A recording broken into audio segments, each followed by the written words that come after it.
don't know if you can see that, but that is a big steaming pile of cow shit. So I'm walking past right now. Breathe that air in. Lovely. So if you think 2021 has started off for you like a big steaming pile of cow shit, you know, I could kind of relate. It's all a bit crazy at the moment, isn't it? I'm kind of doing this little video as I'm walking along the lanes, after very briefly just watching some snippets of CNBC news that was popping up on my feed yesterday about the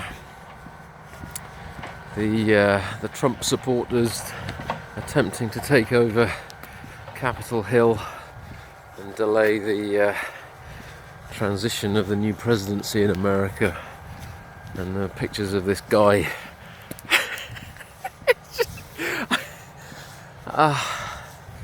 This guy with a big furry thing on with horns and a painted face and bare chest, and looks a bit like a Viking.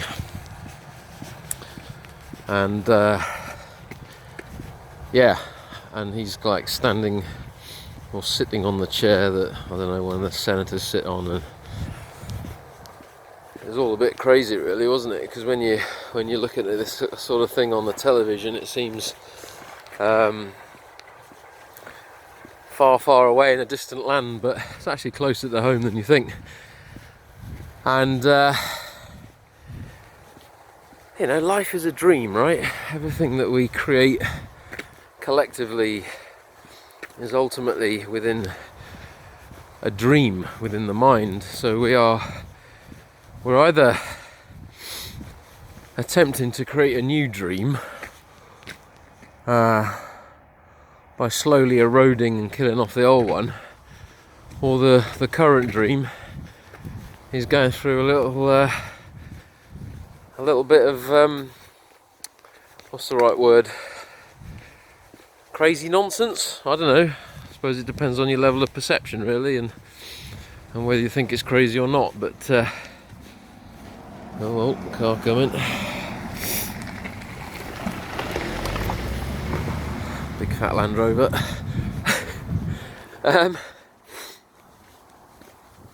So yeah, collectively we're trying to create the dream of humanity on planet Earth, and there seems to be a lot of threads pulling and pushing and tearing at the moment. A lot of division, differences of opinions, various conspiracies, opposition, fear, all the stuff we've been talking about already really in 2020. And 2021 seems to be, you know, just a continuation of that, if not to some extent an acceleration. I mean, if you look at how karma works, the word karma ultimately means action, and so the actions that we take, you know, on a moment by moment basis create the reality that we live. Yeah, cause effect, cause effect, cause effect, like playing snooker. So karma's really quite simple. There's nothing that mystical about it. It's quite scientific really. It's perfect law. Nothing escapes it. If you're in this three-dimensional and above reality, the only thing, if you want to call it that tends to escape the laws of karma are spirit, which is zero-dimensional. Spirit, which is kind of beyond time and space. So beyond the actioning phenomenal processes of life and, you know, the creation of universes and whatnot.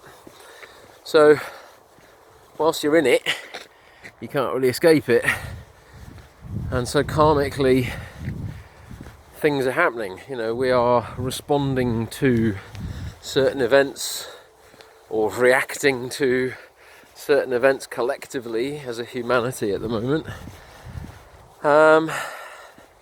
and that just sets up the new cycle of cause and effect, which we then respond or react to, and so ad infinitum it continues.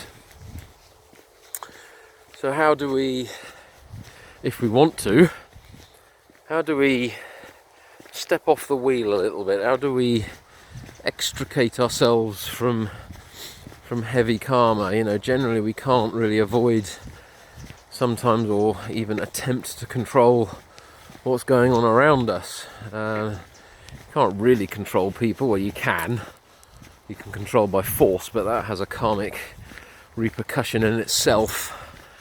You know, a balancing effect will have to happen at some point in time, so the people doing the forcing will at some level need to receive, you know, a similar experience, energetic experience, in order to balance the energetic experiences of the people being forced into whatever they're being forced into. But generally, you know, there's an opportunity to lessen, you know, the severity of the karmic impacts that we have in our life through cognizance and self-awareness.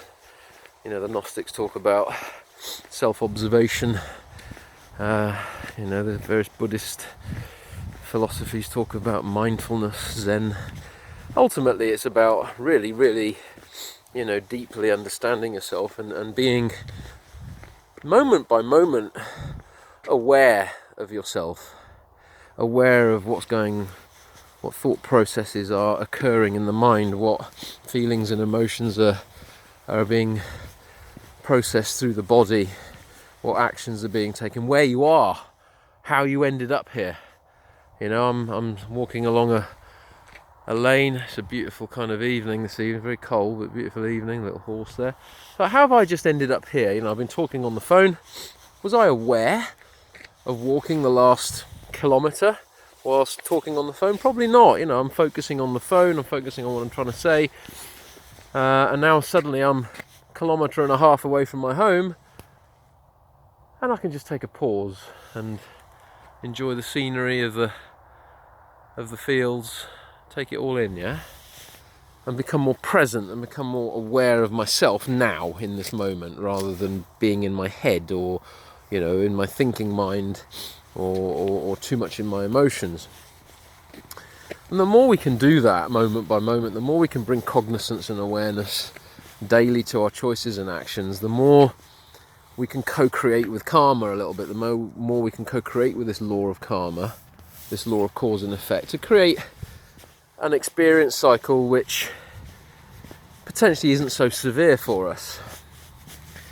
However, you know, over many eons of existence, we haven't been all that self-aware. Oh, and the big tractor's coming in now, so I'm just going to accelerate my pace a little bit so I don't get the karmic impact of being run over by this beast of the Massey Ferguson that's coming. There we go, let's just get out of the way of it.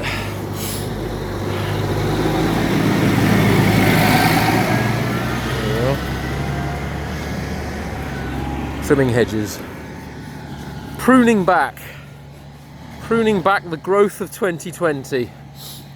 You can always prune, it's always good to prune. It kind of strengthens you, being pruned a little bit. Over pruning isn't so helpful, but healthy pruning is, and that's what these farmers do. Whether some people agree with the way they do it on the hedges, they flail the hedges, so it's pretty traumatic for the hedgerows to be flailed with these machines once a year, so they don't kind of encroach too much on the roads. But yeah, anyway, so karma, that has a karmic impact, right? So everything we do, everything that we think, everything we feel has a karmic impact. So the more cognizant we're aware we are of these, you know, these things that are going on within the phenomena of the human vehicle, within the phenomena of the experience that is Richard, or the experience that is whoever, the more we can co-create with karma a little bit, and I suppose flow a little bit more, and not create too much heavy karma for ourselves. But you know, humanity has created a huge amount of heavy karma for itself, you know, not just over the last 2,000 years, going back in history, but also more recently over the last 150 years with the Industrial Revolution, with the overconsumption, over-farming of the planet, chopping down of rainforests and trees, the lungs of the planet, overfishing the oceans, just behaving quite abhorrently really when we look at, how we live our life for egotistical means, self-indulgence, pleasure. It has an impact, it has a karmic impact. And some of that karmic impact now is coming back to bite us on the backside. And so there's no point whinging about it. Whether you believe in climate change or not, or whether you believe in whether the COVID virus came from a bat. Bats, if you study bats, they do hold lots of coronaviruses. I mean, I think the average bat has about 5,000 of the little buggers in them. So whether you think the virus was engineered in a lab or got transferred from a bat, either way, there's a karmic impact to that, and humanity is being slowed down because of it. Nature, I like to think, because I don't really know, I don't think anyone, well, maybe some people really do, but because I don't really know, I would prefer to think that this whole virus has actually been a natural process. Mother Nature giving us a few warning shots about life, how we're not in synchronicity with nature, how we have abused Mother Nature, and the karmic impact of that is starting to show itself through, humanity suffering in various ways, shapes and forms. Okay, so we've had wildfires, which we have every year, but last year seemed pretty severe, or the year before, whenever it was. Flooding, hurricanes, super tornadoes, weather systems are starting to change. It's all karma, right? Now some people might say, well, this is a natural cycle. Maybe it is, I don't know. But all we can do is attempt to respond appropriately rather than react too much. Stop trying to think that we can force nature into a box, that we can control nature, we can control the way the planet works. I mean, eventually, if you want to control nature to the point where you've decimated it, and that we're all living in concrete boxes with no trees, no greenery, no wildlife, living through an oxygen cylinder, with the oxygen being mechanically made in some industrial complex, then great, yeah, I suppose you can control things to that extent. But is that the life that Spirit intended? Is that the life that was created naturally for us? No, it's not. It's an abomination. So, clippity clop. Horses coming past.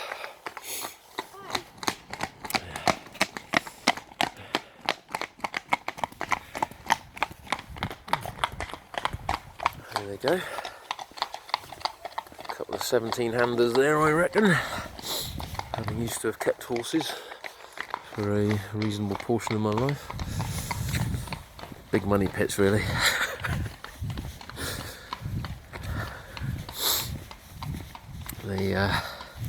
Looking after horses is not for the faint-hearted. Anyway, so karma, yeah. What's 2021 going to bring, and how, whatever it brings, how are we going to utilize phenomenally within our own psyche, within our own experience, the energies of 2021 in order to grow, in order to, maybe pay off some karma that's coming our way in an appropriate, sensible and stoic way.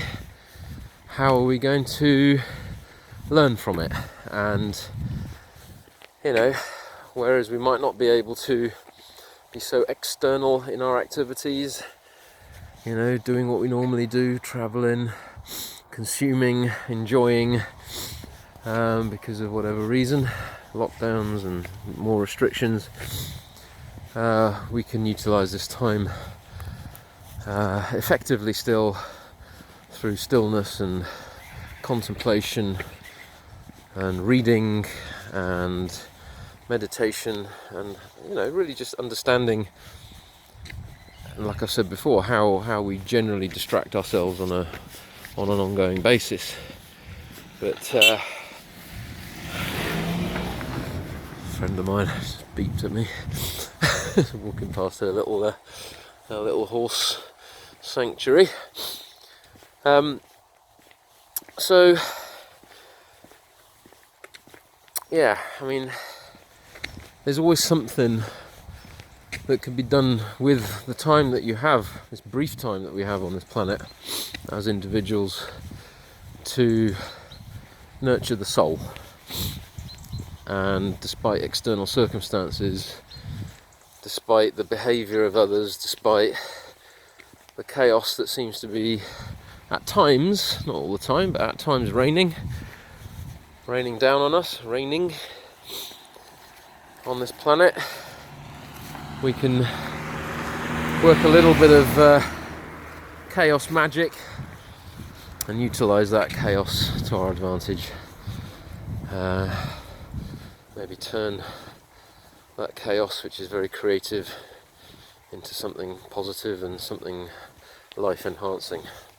Even if it is the ability to sit on your mat, sit on your meditation cushion for half an hour a day without having to worry about the normal cycles of doing that we get involved in, and actually using that time for the generation of inward reflection and doing a little bit of that self-observation, a little bit of that mindfulness. Anyway, hopefully America will pull its socks up and crack on with the job in hand without too much chaos. I'm not sure I believe that, but we shall see. And see you on the next video. Goodbye.